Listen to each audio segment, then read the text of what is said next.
Bonjour à tous. Alors, donc aujourd'hui dimanche, j'ai envie de fabriquer, voilà, avec du bois de palette. J'ai quelques plaques comme ça que j'ai récupérées, voilà qu'on va poncer, on va rendre ça joli.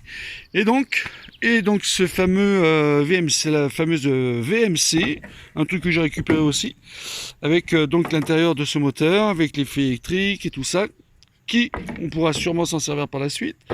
L'avantage, c'est que d'avoir un tout comme ça, bon bah c'est que déjà il y a les roulements.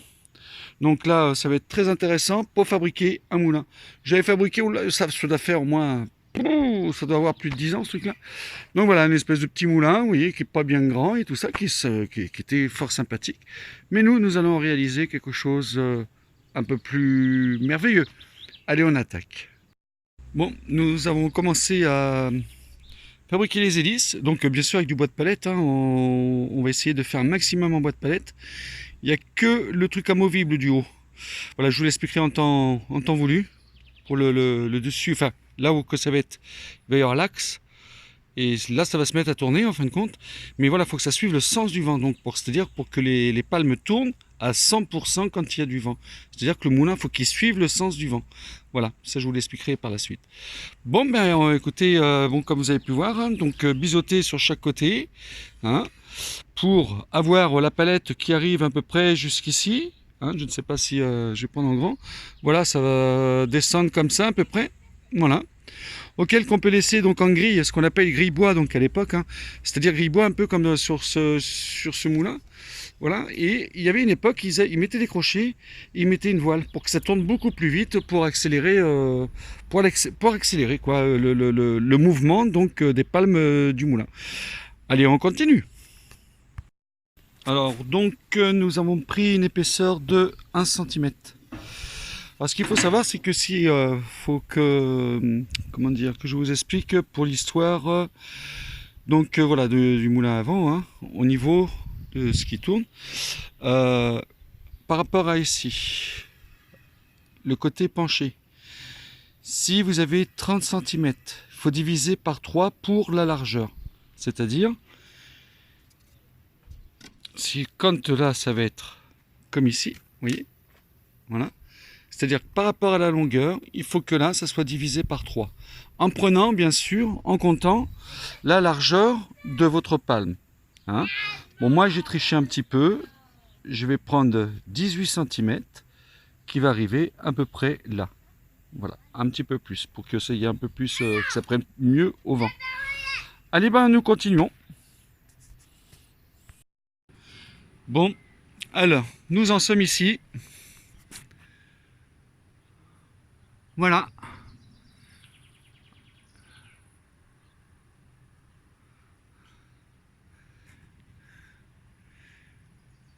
Bah, écoutez, c'est déjà pas mal. On s'est pas fixé, hein. C'est pas fixé, c'est quand même assez long à faire. Donc c'est très simple. J'ai pris cette longueur qui fait 2 centimètres.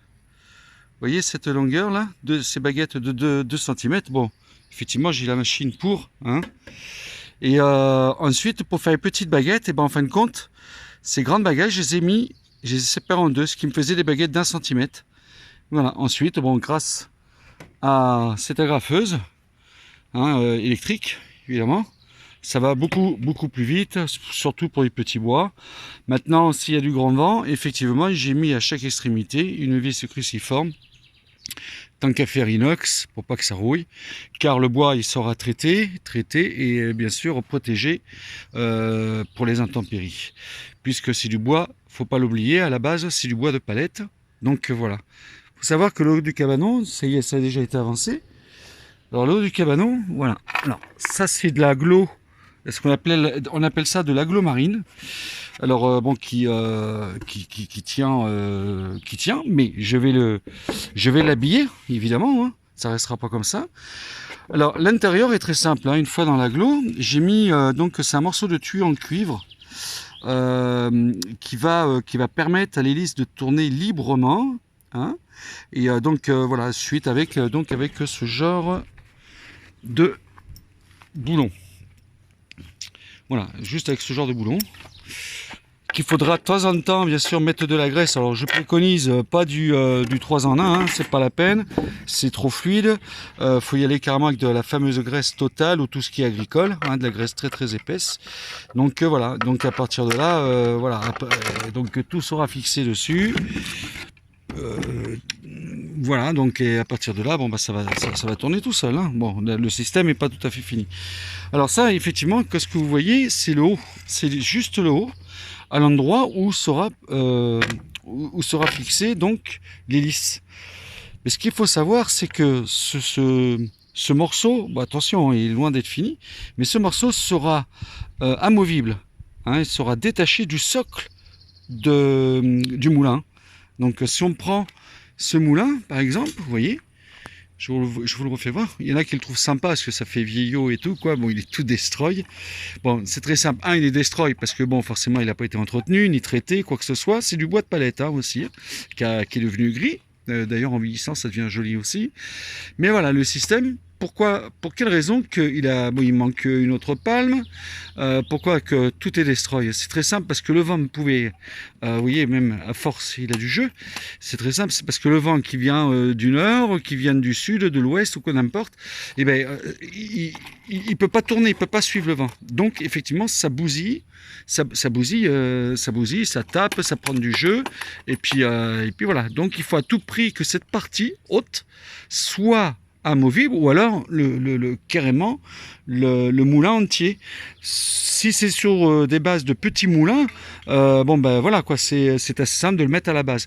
Maintenant sur les gros moulins, on fait un détachement, on fait la cabine en haut avec les palmes, et puis voilà, et après le reste il reste fixe parce que ça ferait beaucoup trop lourd pour l'histoire des roulements. Voilà. Et là vous avez Aurélien qui m'a aidé. Voilà, parce que j'ai acheté, d'ailleurs, je peux faire de la pub pour eux, c'est chez Action, ça s'appelle Ferme, vous voyez, il y a des embouts, hein, pour faire les encoignures et tout.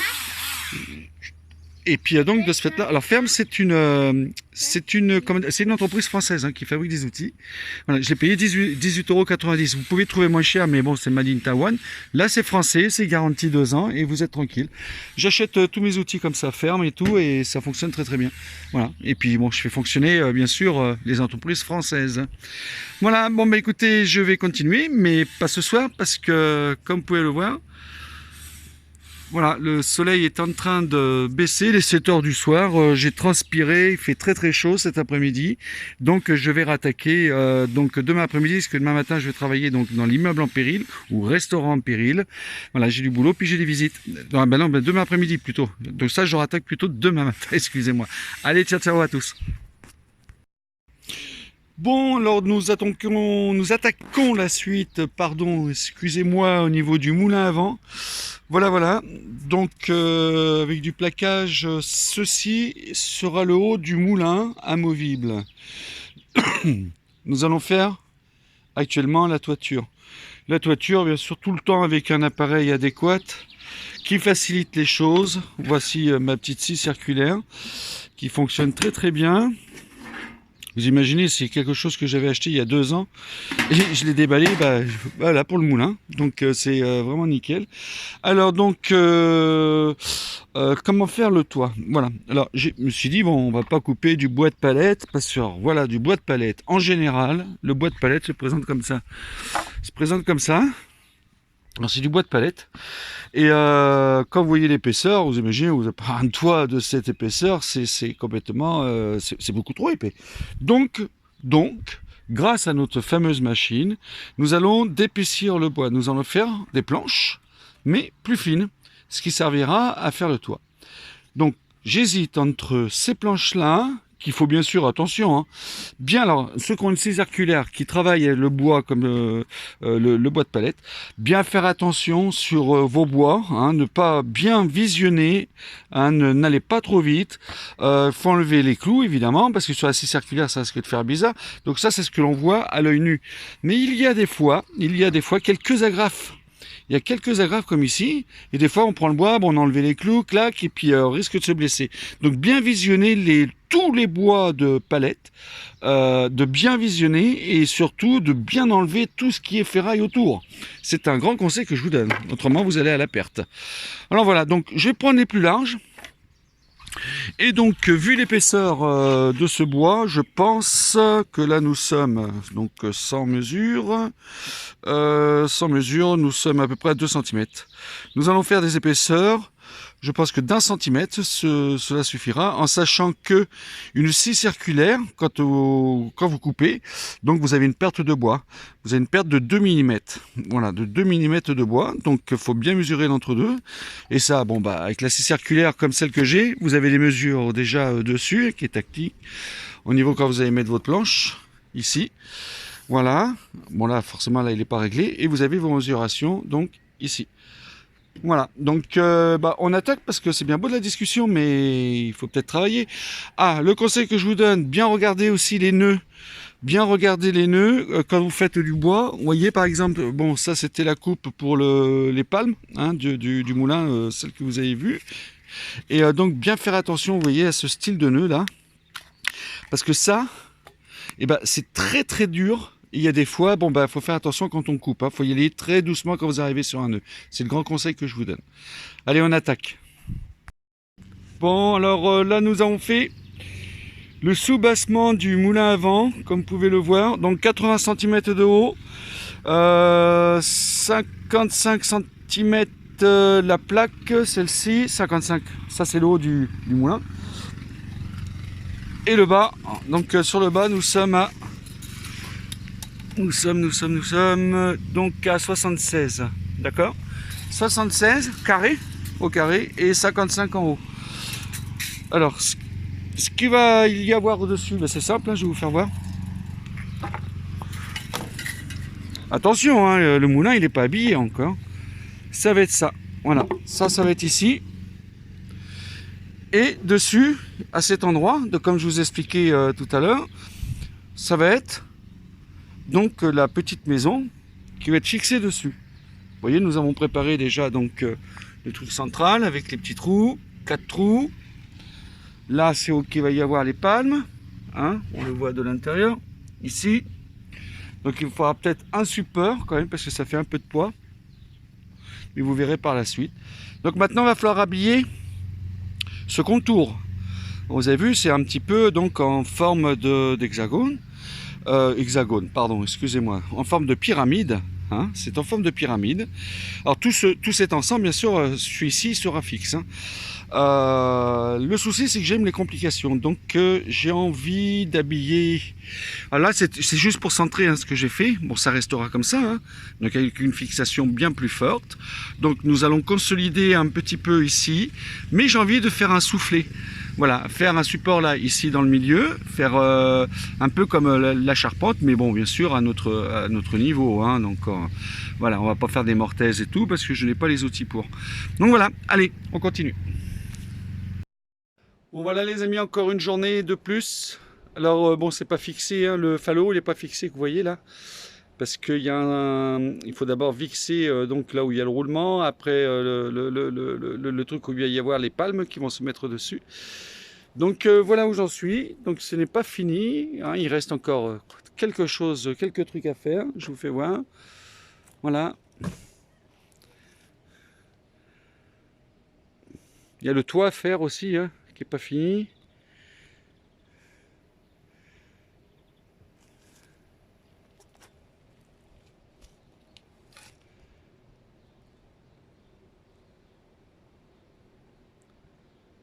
Voilà, bon bah écoutez, je vais continuer. Et voici la dernière vidéo pour ce moulin, donc fabriqué quand même à la base de palettes. Donc il est fini, pratiquement fini. Pratiquement fini. Allez, je vous fais le tour de ce beau petit moulin.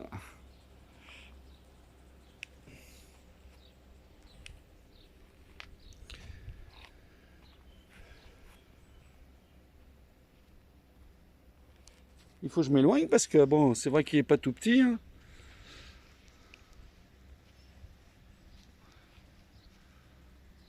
Voici la bête.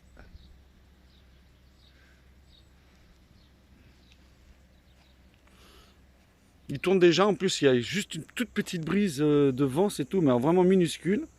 Donc il est bien stable et tout. C'est merveilleux. Ben là il a fait un stop. Voilà les amis.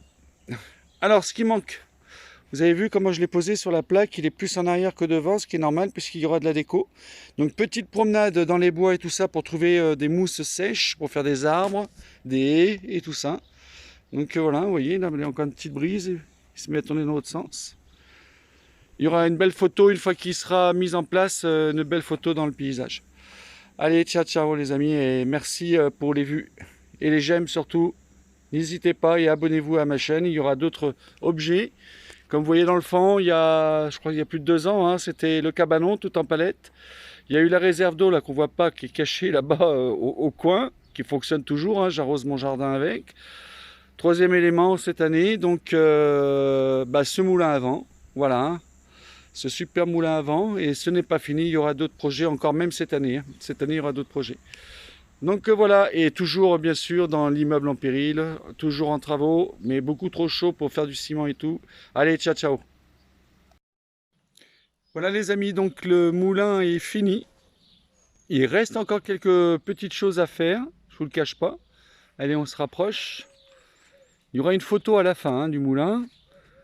Voilà, bon bah écoutez, j'ai profité même pour sortir aujourd'hui pour acheter ce petit oiseau. Voilà, un petit oiseau voilà, qui fait cuit-cuit. Voilà. Une petite lanterne bougie que j'ai mis en bas, que vous pouvez voir ici. Voilà, qui est donc devant la fenêtre, avec une ouverture de trappe. Alors j'ai pas fini, là, il faut que je fasse une rampe de chaque côté. Voilà. Là, il faut savoir aussi que sur cette plaque, ça ne va pas rester comme ça. Il va y avoir de la déco, des arbres, fait avec de la mousse séchée qu'on trouve dans les bois et tout. En plus, c'est la bonne époque. Voici le résultat.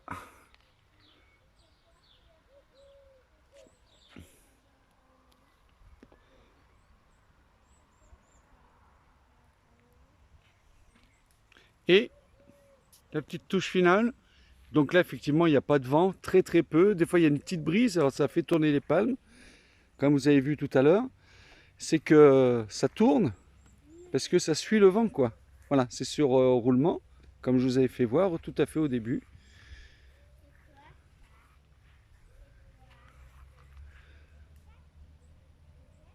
Voilà. Bah écoutez, bonne visualisation, et puis voilà, bon bah on verra pour une prochaine vidéo. Avec on va bâtir autre chose avec les palettes. Au revoir.